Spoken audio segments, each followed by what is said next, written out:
اب نوٹ کر لیجئے، یہ کتابیں اگر آپ پڑھنا چاہیں تو کتاب الملاحم میں پڑھیے، بدترین عذاب عربوں پر آیا کھڑا ہے، سروں پر تنا ہوا ہے، بدترین ایسی جنگ ہونی ہے الملحمۃ العظمیٰ، جس کو کہ میں بھی آپ کو گواہی پیش کر دوں گا، جسے کہا گیا ہے لاسٹ کروسیڈ۔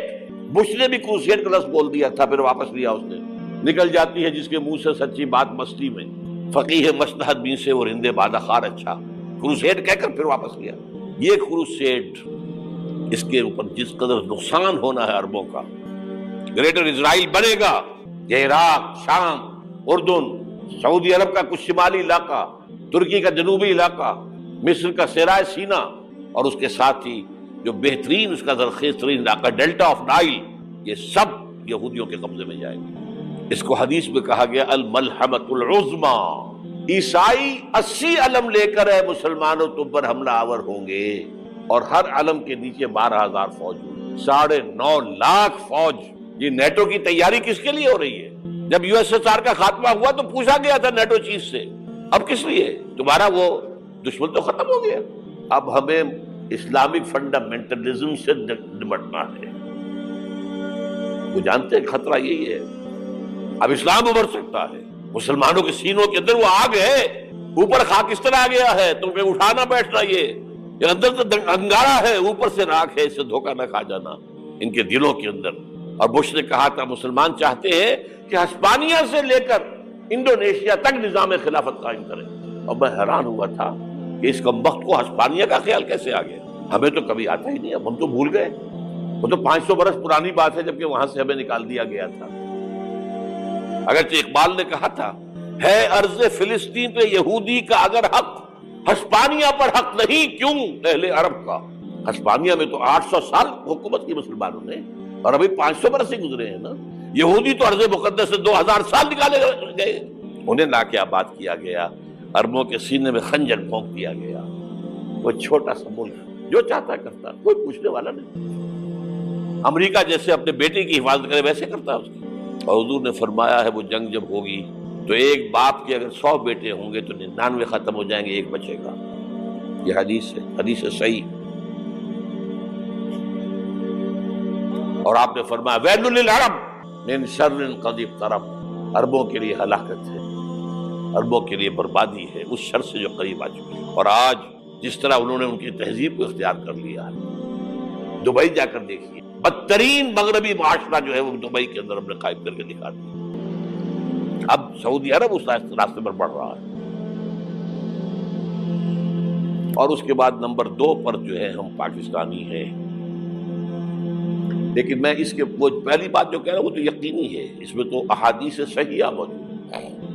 اگرچہ اس کے بعد پانسا پلٹے گا، پھر حضرت مہدی کا ظہور ہوگا، حضرت عیسیٰ کا نزول ہوگا، اور وہ گریٹر اسرائیل گریٹر گریو یارڈ بنے گا یہودیوں کا، ایک ایک یہودی قتل ہوگا اور دفن ہوگا۔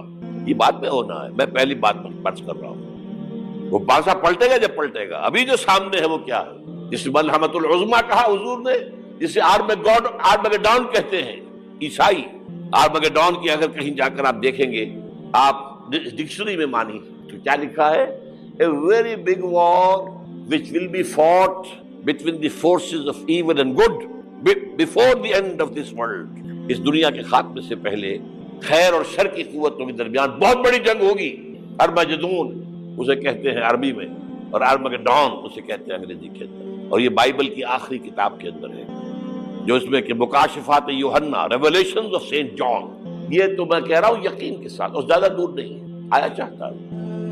اس لیے کہ یہودیوں کا اور عیسائی جو کنزرویٹوز ہیں، نیو کنزرویٹوز، ان کا 5 نکاتی ایجنڈا ہے متفق علیہ، جس کے تحت کہ یہ جنگ صلیبی شروع کی گئی ہے۔ تو سن لیجئے آپ، آرمگیڈون نمبر 1، گریٹر اسرائیل قائم ہو جانا اس کے نتیجے میں نمبر 2، مسجد اقصی اور قبۃ الصخرہ کو گرانا نمبر 3، وہاں 3rd ٹیمپل، وہ مسجد جو حضرت سلیمان نے بنائی تھی 1000 قبل مسیح میں، پھر برباد کی تھی نبوکدنضر نے، دوبارہ بنائی گئی، پھر دوبارہ ختم ہوئی 70 عیسوی تک گری پڑی ہے۔ ان کا خانہ کعبہ گرا ہوا ہے 70 عیسوی سے لے کر آج تک۔ ایک دیوار ہے ویلنگ وال، جہاں جاتے ہیں، روتے ہیں، پیٹتے ہیں، ماتم کرتے ہیں، وہاں وہ بنے گا 3rd ٹیمپل۔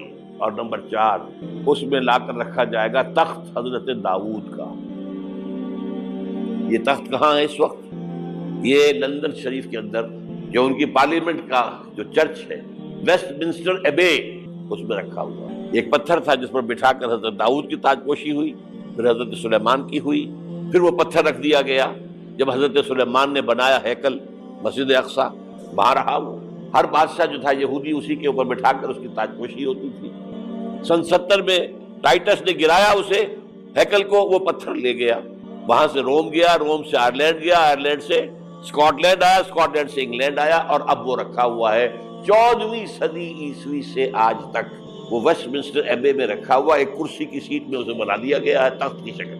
اب انگریزوں میں کوئی ملکہ ہو، کوئی بادشاہ ہو جس کی بھی تاج پوشی ہونی اس میں ہوگی. یہ لا کر رکھا جائے گا تھرڈ ٹیمپل میں، اور اس پر یہودیوں کے خیال کے مطابق ان کا مسیحا آئے گا جو مسیح دجال ہو. عیسائیوں کے خیال کے مطابق حضرت عیسیٰ آئیں گے، وہ ہمارا بھی خیال ہے حضرت عیسیٰ آئیں گے علیہ السلام. بہرحال یہ تو بات کی باتیں ہیں نا. اس وقت جو میں عرض کر رہا ہوں عربوں پر بہت بڑا عذاب، اور پاکستان کا معاملہ البتہ یہ ہے، میں یقین سے نہیں کہہ سکتا. ہینگنگ ان دی بیلنس، ہو سکتا ہے اللہ تعالی ہم پر رحم فرمائے، ہو سکتا ہے اگرچہ اس کی کوئی شرائط ہو. چمن کے مالک اگر بنا لیں موافق اپنا شعار، اب بھی چمن میں آ سکتی ہے پلٹ کر چمن سے روٹھی بہار، اب بھی ہو سکتی ہے. اور یہ بھی ہو سکتا ہے کہ اللہ تعالیٰ نے معجزانہ طور پر ہمیں ملک دیا، ہم نے اللہ سے بدعہدی کی، وعدہ خلافی کی، غداری کی، لہذا سزا دی جائے اور ہم سے یہ ملک چھین لیا جائے. It's just possible. دور نہ سمجھے اسے، انہونی بات نہ سمجھے. جو گھیراؤ ہو رہا ہے آپ کے مغرب میں نیٹو فورسز اور مشرق میں بھارتی فورسز گدھوں کی طرح بیٹھے ہوئے انتظار کر رہے ہیں پاکستان اور ڈسٹیبلائز ہو جائے، یہاں اور بدامنی ہو جائے. اب لاہور میں پھر آج دھماکے ہو گئے ہیں. 2 دن پہلے کا دھماکہ میں سہ کے آیا ہوا ہوں، آپ کے سامنے بیٹھا ہوں. وہ جانیں بچی ہیں جو ہماری اکیڈمی کا حشر ہوا تو میں آپ کو نہیں بتا سکتا. یہ سارا کیوں ہو رہا ہے؟ تاکہ یہاں بدامنی ہو جائے اور ہمیں جواز مل جائے. مغرب سے نیٹو فورسز داخل ہو جائیں، مشرق سے بھارتی فورسز آ جائیں اور ہمارے ایٹمی دانت توڑ کر اور پھر ہمیں بھارت کے سامنے ڈال دیا جائے. نو ڈو ایز یو لائک. یہ ان کا نقشہ ہے. ہوگا کیا وہ اللہ جانتا ہے. ہوگا وہ جو اللہ چاہے، لیکن اللہ کا چاہنا جو ہے وہ کس پر منحصر ہے. یہاں انقلاب برپا کرو، یہاں اسلام لاؤ. اگر دھندوں میں لگے رہو گے تو وہ خود بخود نہیں آ جائے گا انقلاب. صحابہ نے جانیں دی تھی، کتنی تکلیفیں اٹھائی تھی. 12 برس تک مکی دور کے اندر با نشہ درویشی در ساز و دمادم زن، جو پختہ شبی خدرہ بر سلطنت جم سن. یوم طائف یاد ہے جو حضرت عائشہ فرماتی ہے کہ میں نے پوچھا تھا حضور سے کہ یوم احد سے زیادہ سختی بھی آپ پر کبھی آئی؟ یوم احد پر کیا ہوا تھا؟ تلوار کا وار پڑا تھا آپ کے چہرہ مبارک. یہ جو رخسار کی ہڈی ہے اس کے اندر وار گیا ہے. اوپر خود کی 2 کڑیاں تھیں، وہ اس میں گھس گئیں. 2 دندان مبارک شہید ہوئے. وہ خود کی کڑیاں ایک صحابی نے اپنے دانتوں سے پکڑ کر کھینچنے کی کوشش کی، دانت نکل گئے، وہ نہیں نکلی.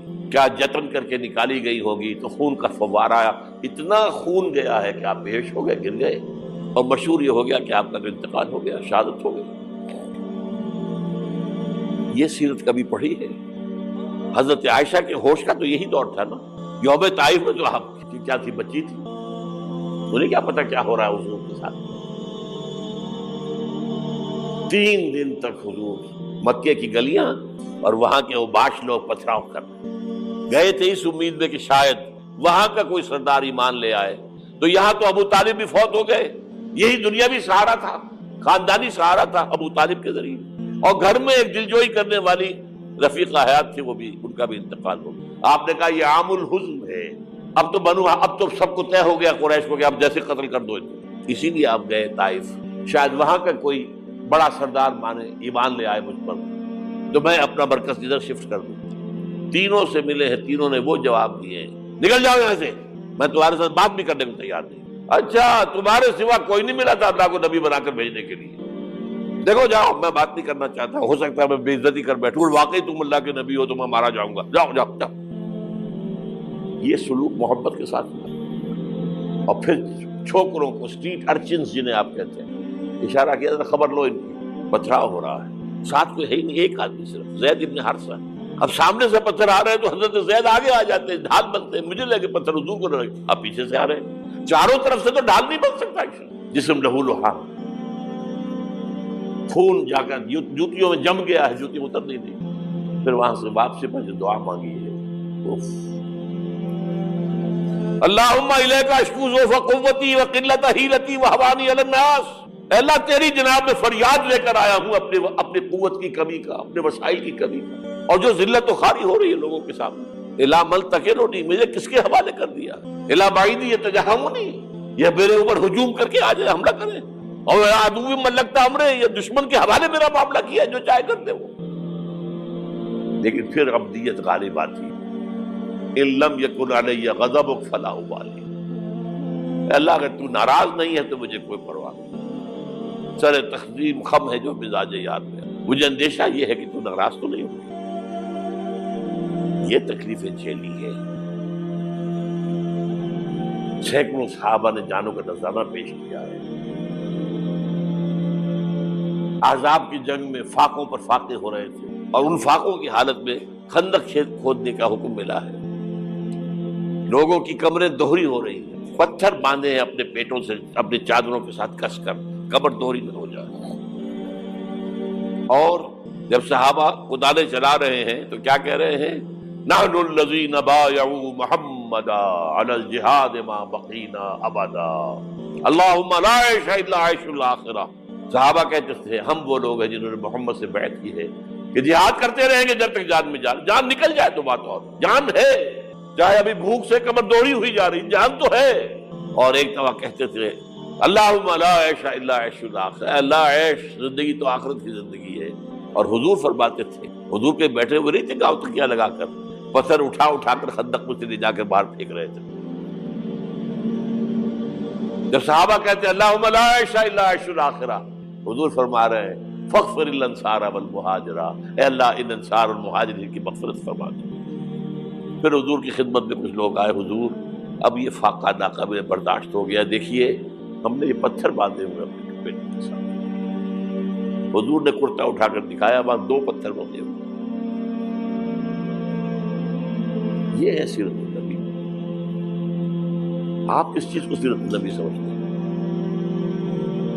بہرحال اس موضوع پر میری ایک کتاب ہے منہج انقلاب نبوی، کہ انقلاب کیسے آیا تھا۔